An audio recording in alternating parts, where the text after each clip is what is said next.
অনেক দিন পরে আপনাদের সামনে একটা নতুন ভিডিও নিয়ে আসলাম। এই যে দেখেন, মা বাড়িতে গেছে, অনেক দিন হয়, সেজন্য যে আমরা খিচুড়ি রান্না করতেছি, তার সাথে গরুর মাংস রান্না করতেছি, তার সাথে আলু ভাজি এবং রান্না করা হয়ে গেছে। এবং মা বাড়িতে থেকে কী কী জিনিসপত্র আনলো সেগুলো এই যে দেখেন। এই ডিমগুলা কিন্তু বাড়িতে থেকে মা নিয়ে আসছে। এগুলা হলো টাইগার মুরগির ডিম, সিদ্ধ করে নিয়ে আসছে। সিদ্ধ করে না নিয়ে আসলে এগুলা হলো ভেঙে যাইতো, এর জন্য। আর এই যে ডিমগুলা, টাইগার মুরগির ডিম আমি এই প্রথমবার দেখতেছি যে টাইগার মুরগির ডিম দেখতে কেমন হয়। তো এটা খেতে ভালোই, দেখতে প্রায় দেশি মুরগির মতো, কিন্তু দেশি মুরগির সাইজের চেয়ে একটু বড়। দেশি মুরগিটা আর একটু ছোটো হয়, খেতে খুবই ভালো। এই যে দেখেন, আর আনছিল মানে চাল কুমড়ার পাতা, সেগুলা পরে ভিডিওতে আপনাদের দেখাবো। মা অনেক দিন থাকছে বাড়িতে। আর এই যে এগুলা হলো সকালে কী করতেছি, সকালে এই ডিমগুলো আমরা ভুনা করতেছি। এক ঝাঁপি ডিম হয়েছে। এই যে সকালে এই ডিমগুলা ভুনা করবো, এর জন্য সবগুলা ডিম বের করে আমি যেগুলা ট্যাপ খাইছে ওগুলা ডিম নিতেছি। ওই ডিম নেওয়ার পরে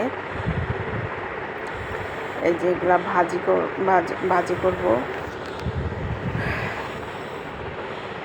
এই যে দেখেন, ডিমগুলা কিন্তু লম্বা টাইপের হয়। এই যে আমি ডিমগুলা তুলে ভাজি করতেছি। অনেক সুন্দর হয়েছে ভাজিগুলা, কালারগুলো হয়েছে দেখেন। এটি কিন্তু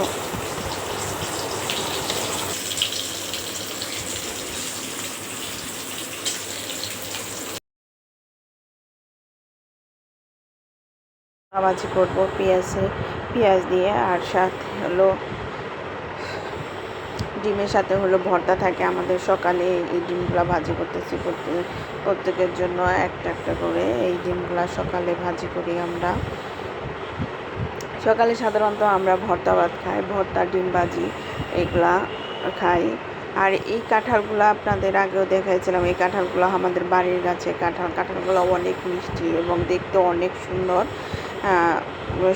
এগুলো আমাদের গাছ ধরে কাঁঠালগুলো বিক্রি করে দিছে, কারণ অনেকগুলা কাঁঠাল ধরছে, যার কারণে ওগুলা খায় শেষ করা যাবে না। আর এই ফলগুলো হলো আমি একটু বাইরে গেছিলাম, মানে স্টেশনে, এখানে দেখছি যে দেশি ফল। আমাদের বাড়িতে এই ডেওয়া গাছগুলো আছে, আবার এই জাম গাছগুলো আছে, কিন্তু আমাদের দুইটা জাম গাছ আছে। দুইটা জাম গাছে কিন্তু জাম ধরে, কিন্তু আমরা একটাও খেতে পারি না। তাই দেশি ফলগুলো দেখে আমার মনটা পড়ে উঠলো। অনেকদিন পরে এই ডেওয়া জাম, তারপর এগুলা জাম, আমড়া, এগুলা সবই দেখলাম।